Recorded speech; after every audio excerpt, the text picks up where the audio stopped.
ইলিয়াস কাঞ্চন বাংলাদেশের একজন কিংবদন্তির নাম। বাংলাদেশের ইতিহাসে সবচেয়ে ব্যবসা সফল সিনেমা যেটা আছে বেদের মেয়ে জ্যোৎস্না, এখন অবধি তার হিরো।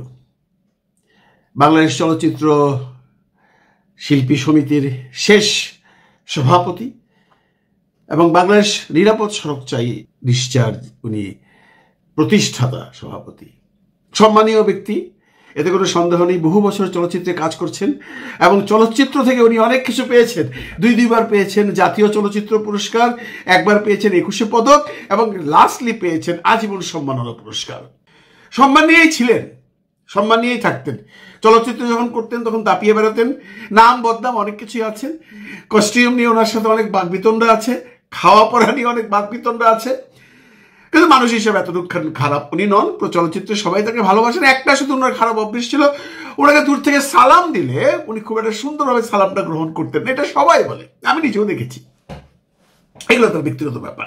কিন্তু চলচ্চিত্রের হিরো হিসাবে বহু বছর দাপিয়েছেন এবং প্রযোজক হিসাবেও উনি বহু বছর দাপিয়ে বেরিয়েছেন। অনেক সুপারহিট সিনেমার প্রযোজকও উনি বটেন। অনেক অনেক অনেক সিনেমা করেছে, প্রায় 300 সিনেমা করে ফেলেছে আমি যতদূর জানি, ভুল যদি না করে থাকি।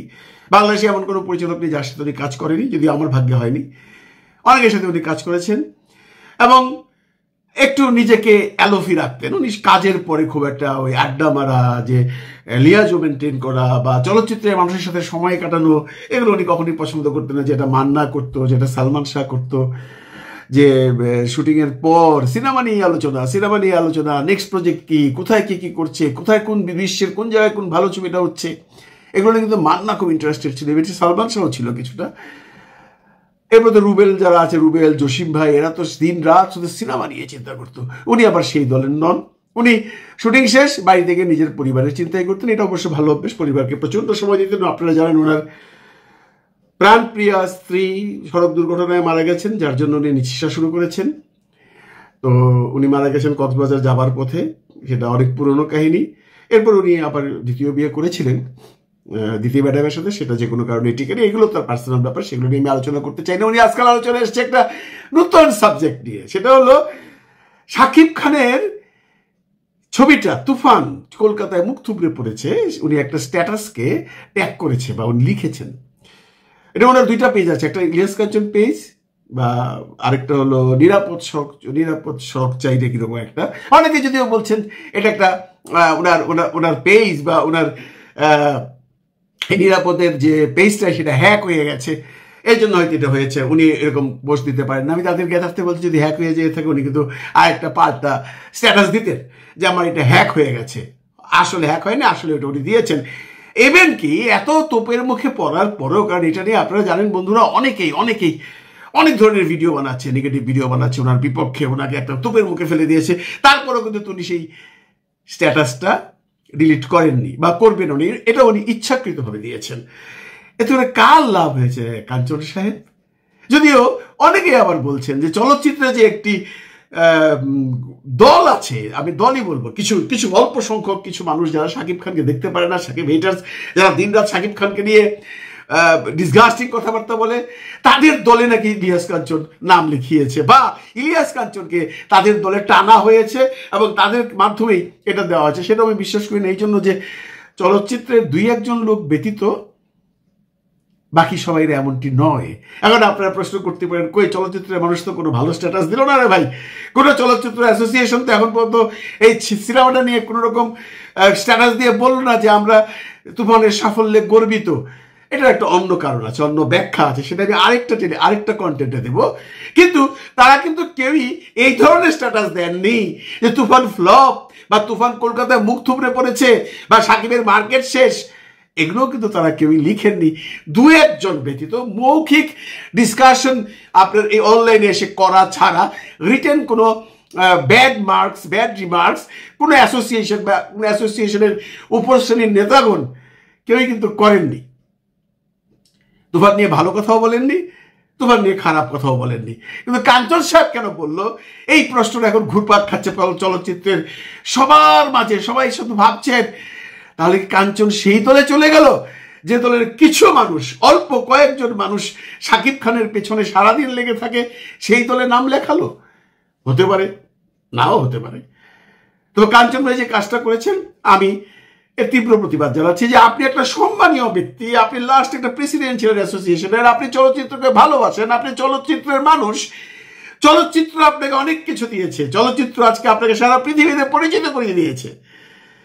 সেই চলচ্চিত্রের কোনো শুভ দিনে আপনি কোনো শুভ পোস্ট না দিয়ে আপনি একটা নেগেটিভ প্রচারণা করলেন।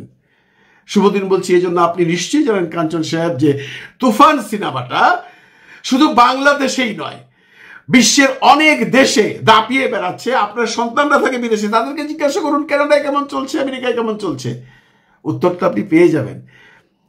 মারণ করলে আমাদের এই সমস্ত ইউটিউবের কথা আমরা চাপাবাজি করি। আপনাদের আত্মীয় স্বজন আছে, আপনি মাঝে মাঝে বিদেশ যান, সেদিনও দেখলাম নিয়াগ্রা ফলসে গিয়ে আপনি পোস্ট করেছেন, ওই নিয়াগ্রা ফলসের ড্রেস পরে নিয়াগ্রা উপভোগ করছেন। আপনার যাতায়াত আছে, আপনার অনেক বন্ধু বান্ধব আছে, আত্মীয় স্বজন আছে, তাদের কাছে জিজ্ঞাসা করুন না একবার, এই তোমাদের এখানে তুফান চলছে, কেমন চলছে গো? শুনবেন ভালোই চলছে। তো এই সিনেমাটা নিয়ে আপনি কোনো ভালো মন্তব্য করবেন না, আপনার এভরি রাইট আছে ভালো কিছু না বলার, কিন্তু আপনার কি এই রাইট আছে যে একটা সিনেমা যখন চলছে, একটা জায়গায় একটু মন্দ ব্যবসা করছে, সেটা নিয়ে স্ট্যাটাস দিয়ে জনগণকে খেপিয়ে দেওয়া, বা সাকিব ভক্তদের খেপিয়ে দেওয়া, বা ইন্ডাস্ট্রিতে যারা সাকিবকে মোটামুটি পছন্দ করে তাদের সাথে একটা ক্লাসে যাওয়া? আপনি মার্ক করেছেন কাঞ্চন ভাই, আপনাকে অত্যন্ত বিনয়ের সাথে বলছি, আপনি দয়া করে, আপনি তো পড়াশোনা জানা মানুষ, আপনি শিক্ষিত মানুষ, আপনি ঢাকা ইউনিভার্সিটি থেকে মাস্টার্স করা মানুষ, লেখাপড়াও আপনি জানেন, দয়া করে আপনি একটু কমেন্টসগুলো গিয়ে পড়বেন। আপনার পায়ের নিচে মাটি থাকবে না, আপনার নিজের প্রতি নিজের ঘেন্না আসবে। মানুষ কিভাবে আপনাকে গালমন্দ করছে, এই গালমন্দটা শুধু আপনাকে করছে না, এই গালমন্দটা গিয়ে লাগছে আমাদের গায়েও। আমরা যারা চলচ্চিত্রের মানুষ, আমরা যারা আপনাকে ভালোবাসি, আমরা যারা আপনাকে রেসপেক্ট করি, আমরা যারা অনেকে আপনার আদর্শে অনুপ্রাণিত হই, আমাদের গায়েও লাগছে যখন থেকে আমাদের প্রিয় মানুষটাকে মানুষ এমনভাবে গালাগালি করছে। এই গালাগালি করার স্কোপটা তো আপনি দিয়ে দিলেন। কি দরকার ছিল কাঞ্চন, আমাকে একটু বুঝিয়ে বলবেন আপনি, কি দরকার ছিল এই স্ট্যাটাসটা আপনার দেবার? তার মানে কি, আপনি যে কথাগুলো বাজারে উঠছে একটাও সত্য নয়, মানে আপনার পেজ বা আপনার অ্যাকাউন্ট হ্যাক হয়নি, আপনি ইচ্ছা করে দিয়েছেন। কেউ কেউ বলছে আপনি ওদের দলে গিয়েছেন। আপনি কি ওদের দলে গিয়েছেন? যারা সাকিবের পিছনে সবসময় লাগানো থাকে তাদের দলে ভর্তি হয়েছেন? যদি হয়ে থাকেন সেটা বলে দেন যে আমি সেই দলে আছি, আমি সাকিব বিরোধী দলে আছি। সেটাও আপনি বলছেন না, স্ট্যাটাসটাও আপনি মুছছেন না।